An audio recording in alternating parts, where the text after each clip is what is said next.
Hey, it's Videobob. Welcome back to Bob's Prop Shop, and we're here with the back of my torn apart DeLorean. Now, for those of you that are new to the channel, what we do here is we build replicas of the Back to the Future DeLorean Time Machine, as well as a lot of other cool movie cars, and we've done about 30 of these DeLorean Time Machines, and today we're going to be talking about the DeLorean car itself.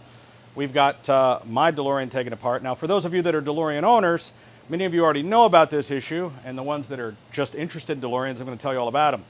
There's a lot of cars out there that do this method, where you have a water pump at the back of the engine, or the front of the engine, depending on which direction it's facing. And then underneath the intake will be hoses carrying fluid, right? Same thing on my Rolls Royce or on the BMW 760 Li, the V12, you know, there's a pipe that runs off of the back of the water pump that goes under the intake. And when that thing leaks, you got to take the whole car apart to fix it. And mine started leaking. So you have to pull the whole intake, the whole fuel system has to come off so that you can get under there, and it turned out it was just a clamp and a hose that was leaking, and they call this the Valley of Death, because to fix a 25-cent hose clamp means you have to tear the whole thing apart, replace all the seals, and it's a problem. So with the DeLorean, the way the cooling system works is you basically have the engine backwards. This would normally be an engine that would be at the front of the car facing that way. Well, it's just basically backwards. As a rear engine car. The DeLorean was meant to be a mid-engine car, supposed to have a small rotary Citroen engine there, and then they had to rearrange everything to make room for this Peugeot, Renault, Volvo V6. The biggest problem with the cooling system of this car is you have this small little water pump and a pretty underpowered motor at only 130 horsepower that's sitting right on top of the exhaust manifold. There's the muffler running right there. Then it has to push the water all the way through pipes under the car, all the way about 14 feet that way, up until it gets to the radiator. Then the radiator has these two fans that cool it off, and then the same water pressure is supposed to bring it all the way back. And I got to be honest, with the air conditioner and the southern heat, it's just too much for these cars, and they tend to overheat. They overpressurize, they pop hoses, they pop seals, they pop this little hose on the Valley of Death, and they just have a problem with overheating, and it's just always been the way it is. Until now. I've discovered a solution that I think is going to be the greatest thing to ever happen to the DeLorean, and this is it.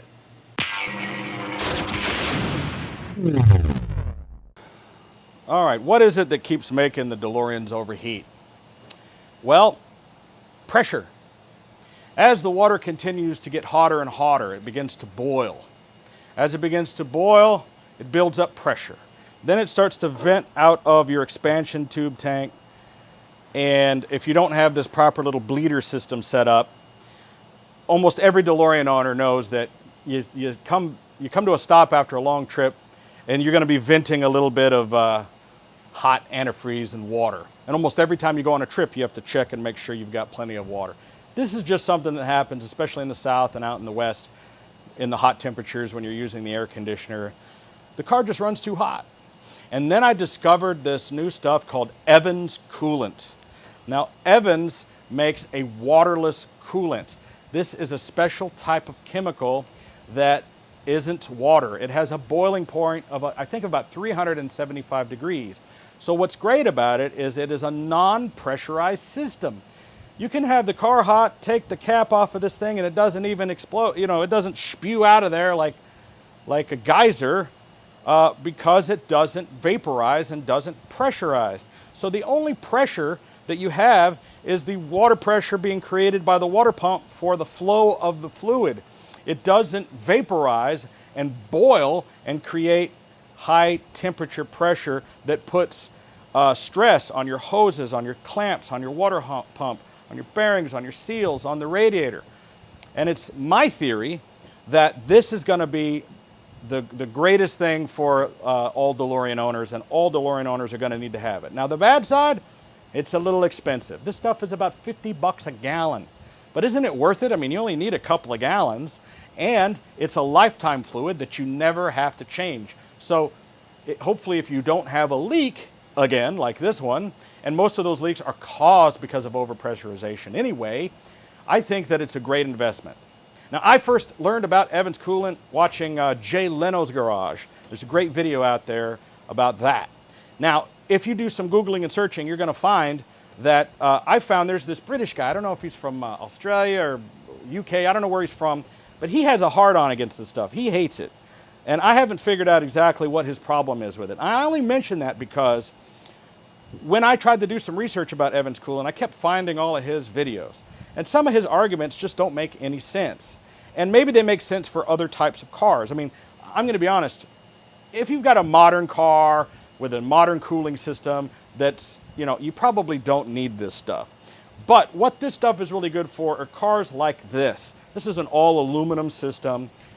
It's not the best engineered thing, and with a lot of rear engine cars like your Ferraris, Lamborghinis, these types of cars, and other cars that have all aluminum systems, I'm thinking that this is going to be a great alternative for you, and we're going to get started. So what we're going to do first is we're going to put the car back together, get it running, and we're going to start the process. All right, fast forward a couple of hours, and we've got the DeLorean put back together. We've got the intake back on, all the fuel lines hooked up, and it's running, and we're running it up to temperature. Now, the first step in using this new Evans coolant is to do the Evans prep fluid, which is a flush.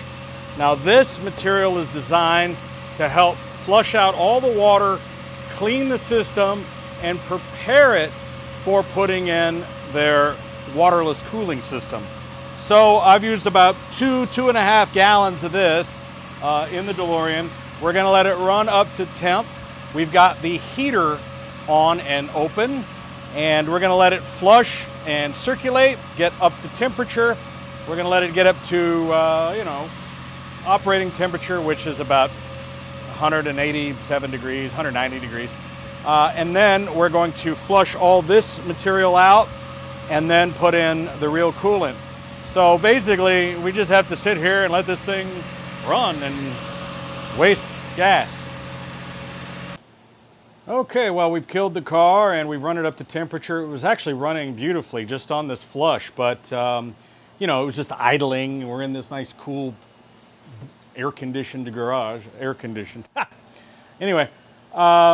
And we got up to, you know, regular running temperature. The thermostat was open, it was flowing, we had the heater on.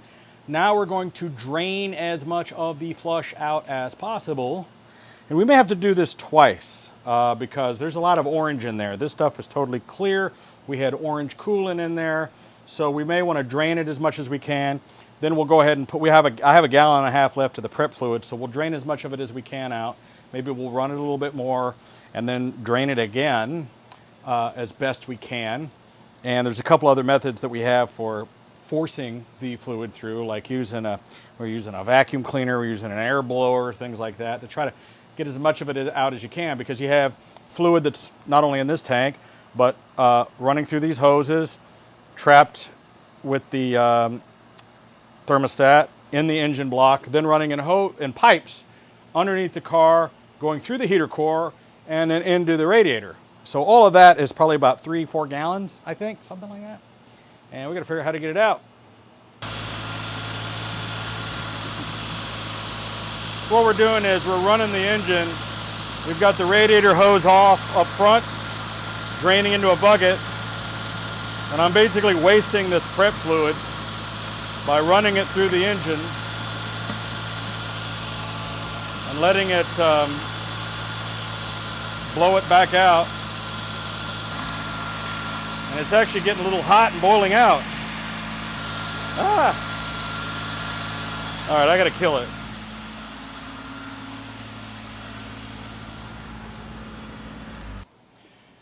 Okay, so we let the car run up. It was getting a little hot because it didn't have enough coolant in it. But that's okay. That helped force everything out. It wasn't pressurized because we had the cap off. We got the car up on the lift. We're draining the rest of that orange stuff out, and we're going to fill it up with the rest of this flush. The prep fluid, as it's called. They don't call it flush, they call it prep fluid. So these are some of the steps. You know, it is a little tedious. It is a little bit of work. It's a little bit more work than using a garden hose flush like your Prestone kit you get from Pep Boys.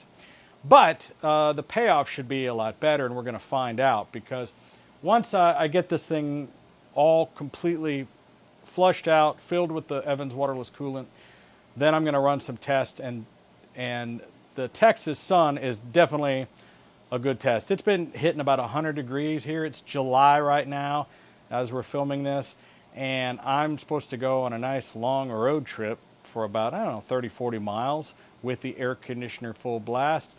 And if it makes it without overheating or getting above the middle mark on the thing, which is the middle mark on the DeLorean is about, as you know, if you're a DeLorean owner, is about 220 degrees. You really don't want to get any higher than that. You start getting higher than that. But here's the thing. That's when your coolant starts boiling out, boiling over, pressurizing, and then you have an overheating. If the temperature gets up to 220 in this thing, it won't matter really, as long as it doesn't get any hotter, because the coolant won't vaporize, it won't vent, it won't pressurize, and it'll just stay at that temperature and then eventually cool as you slow down and cool it off. That's the whole point of this stuff. The fluid boils at 370 degrees, I believe, and if your motor gets up to 370 degrees, you're going to have other things boiling, like your heads. All right, we're on our final stage of flushing. We've gone through 4 gallons of the prep fluid. Now I'm using some of the actual Evans high performance waterless engine coolant because I have extra. You know, even though I got a couple of gallons extra, even though this stuff's like 50 bucks a gallon, they gave it to me for free to try it out in the car. So I figure I'll waste it. But this might be part of the process where, you know, you got to fill this thing up a little and let it circulate. Oh, too much. Now you're going to notice that this stuff has a tiny little tinge of color, whereas the prep fluid is totally clear and doesn't really have much of a smell. It says it boils at 375 degrees, protects down to -40, eliminates hot spots, fights corrosion, lowers pressure. Superior boilover protection for all gasoline, light-duty diesel, LP, and CNG engines. And the important thing is not to contaminate it with water.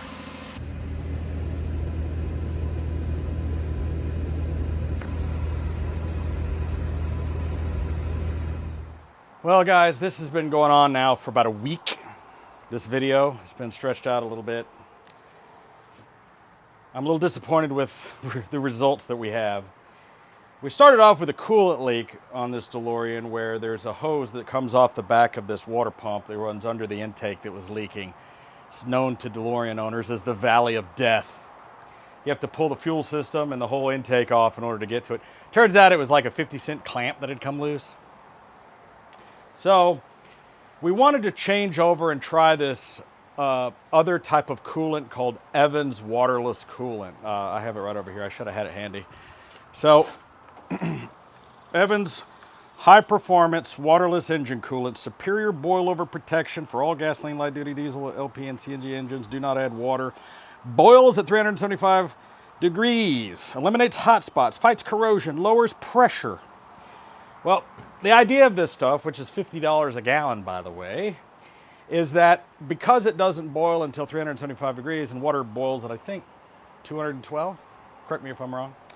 The problem with the DeLorean in particular, and many rear engine cars, is you've got this aluminum engine all the way at the back, water pump is all the way at the back, water pump and thermostat and hose is right on top of the muffler, pushing water through a little pipe about that big around all the way to the front to a 2-row aluminum radiator with 2 fans on it, and then pushing it all the way back. So a problem that a lot of DeLorean owners have always had is that the car will overheat if you've been really hammering down, going 75, 80 miles an hour with the air conditioner on in the summer. Then when you get where you're going, and then your expansion tank starts boiling over, and you leave a little puddle, a little wet spot. And every DeLorean owner has dealt with this, and as with many other Ferrari and Lamborghini and other owners that have to deal with these kind of engines. So Evans Cooling is a waterless glycol-based, where rather than boiling over, it doesn't get pressurized. It doesn't boil over. And it's great for racing engines, and it's great for a lot of engines. And I thought it was going to be the answer to my problems for this DeLorean. So I reached out to Evans and said, hey, I would love to try this stuff on our DeLorean, and I'd love to test it out. And they complimentary sent me all this material. They sent me the prep flush fluid, they sent me the cooling fluid, free of charge. And this really, really kills my heart to have to say this, but it's just not going to work for us DeLorean owners. It might work for other vehicles, but it's just not going to work for the DeLorean. I'm consistently getting temperatures of 250 degrees at idle, and that's without the air conditioner running. We've been messing with it for a few days now, and I've come to the conclusion that I'm just going to have to drain out this Evans coolant and go back to a water-based coolant. And I've decided the coolant I want to put in there is the same coolant that I put in the Rolls-Royce, which is an Arns and Beckley. It's a blue fluid that's used in BMWs, European cars, and aluminum engines. And the reason I want to use that blue fluid is if you saw one of my earlier videos where we did the alternator on the Rolls-Royce, believe it or not, the Rolls-Royce has two alternators that are liquid cooled. The alternator is sealed and it sits inside of a cavity in the block, and the water coolant cools the alternator. Well, when we took the alternator out, after draining the coolant, it was super clean in there. And I was really impressed with this lifetime blue coolant. So I think that would probably be the best coolant for the DeLorean. I'm going to do more research, but in the past we always just use the orange 50/50 stuff. Evans admits that their coolant does not cool as good as water. There can be as much as 10, 20, 30% difference in their cooling capacity, but what their theory is that because it doesn't pressurize, doesn't boil over, it's a better system. And so maybe for race cars, larger, big iron block motors and things like that, maybe it is a better situation. Maybe it is a better solution. But from our testing with the DeLorean, and I just ran the car now for about 30 minutes at idle, at low idle, it just overheats. I was getting maybe 220 coming out of the cool side and 250 to 260 out of the hot side. That's just not acceptable. I spent the last 2 hours on the phone with the good people at Evans, and we tried to come up with solutions. And one of their solutions to me was to remove the thermostat, block the return line to the block, and have the water free flowing. And I said, man, I'm just not going to do that. He said, well, you know, you could create a little cork and put that. I go, I'm not putting a cork in the center of my water pump. I mean, it could get under high pressure, blow in and destroy the pump and go into the, it's not going to happen, dude. Not doing it. The other way to do that would be to pull the intake and block the hose coming out of the back from the other side. And I said, well, what if I put in a larger radiator? What if I put in a 3-row brass radiator? He said, that would actually cause more problems. That would actually work worse. So we went round and round about this. And I said, well, look, the bottom line is I can't have this aluminum engine running at 250 degrees. I just can't do it. And your coolant might be great for other applications, maybe for diesel engines or other engines that are capable of overcooling and taking advantage of its anti-corrosive properties and other things like that. And maybe it works great for other cars. But for the DeLorean, it's just not going to work. I'm really sorry, Evans. I apologize. I'm sorry. Thank you for sending me the product. But I just can't recommend it to my DeLorean owners. And I can't use it in this car. I may try it in some of my other vehicles. Maybe it's great for the Rolls-Royce, or maybe it's good for the tour bus, or some of our diesel engines, maybe generators, other things, but it's just not going to work in this car. I'm sorry. I'm really disappointed because I'm not going to lie. I make money from my Amazon affiliate. My plan was to make a glowing review of this product, put it on my Amazon affiliate list, sell it to the 6,000 DeLorean drivers out there who are all going to buy 4 gallons of this stuff, and I'd make 10%, and I'd make a lot of money, but I can't do it. I'm not a sellout, and I'm not going to sell something to my fans that might be bad for their car, no matter how much money I make off of it. So I hope that you guys respect my decision, and I hope Evans accepts my apology, and there's no hard feelings. I'm not pooping on the product. It's just not going to work for this application. And I'm going to see if I can try to get it to work for some other things, because it sounds like a great idea for a product, but I think for the DeLorean and other certain rear engine cars, I'm just gonna have to rely on water-based coolants. So we're gonna flush this out and we're gonna try the blue BMW style coolant, because this is an all aluminum Volvo. It's a Peugeot Renault Volvo V6. And this original motor was based on the Volvo B28, I think it was, which was like a boat motor. And it just requires a lot of cooling. And we're just gonna have to go back to that. You see these air conditioning things hooked up. You know, we're having a problem with the air conditioner. Of course, this is a whole other video. I'm getting 12 volts coming out of the car, meaning the low pressure switch is working, the relay, the fuse is working. So I'm getting 12 volts being fed to the compressor, but it's not engaging the clutch. So when I hook up a jump box directly to the wire on the compressor, it will engage the clutch and the air conditioner will work. Now the good folks at DeLorean DMC Houston are telling me that maybe this compressor is bad and it takes more power than the car can put out to engage the clutch because the clutch is bad. By hooking up this big huge jump box to it, it overpowers it and makes it work, but the amperage coming out of the car isn't enough to make it work. And maybe that's a sound theory. I hooked up gauges to it. You know, I was getting about 50, 60 on the low side, 100 on the high side, which is converted to 134A, by the way. And again, this is a whole other video, but my DeLorean fans are gonna love this. So I'm still working on the solution. Waiting on a call back from Stephen Wen from DeLorean Motor Company. And probably what we're going to end up doing is just pulling this compressor and putting a new one in, which means we have to vacuum out the system and we have to put the Freon in. But thankfully, I turned it over to 134, and it doesn't cost that much. You can buy a 30-pound cylinder for like 150 bucks. So it's not that big a deal, and it's worth it. And when we do that, or if we do that, I'll follow up and I'll make a separate video about that. So that's a teaser. So for those of you that are DeLorean owners or just DeLorean fans, you may want to subscribe to this channel because we do a lot of stuff like that. Of course, this is a time machine. We build the DeLorean Time Machine, and this is my personal car that's a DeLorean Time Machine. We build about 30 of those cars. So if you're a fan of the Time Machine, you'll definitely want to subscribe. And please comment below if you are skilled in HVAC, if you know what's going on here with this car, if you know what's wrong with the air conditioner, and if you've had any interaction using the Evans coolant. What was your experience? What car did you use it on? What results did you get? Maybe I'm doing something wrong or whatever, but you can see from the video, we ran 4 gallons of prep fluid and another 2 gallons of the actual thing. We flushed a total of 6 gallons through a 2-gallon system, and it's just not working for us. So please comment in the comments below, give us a like, give us a dislike, give us some interaction, and please subscribe. Thank you so much for watching. I'm Videobob, very disappointed. See you in the next video.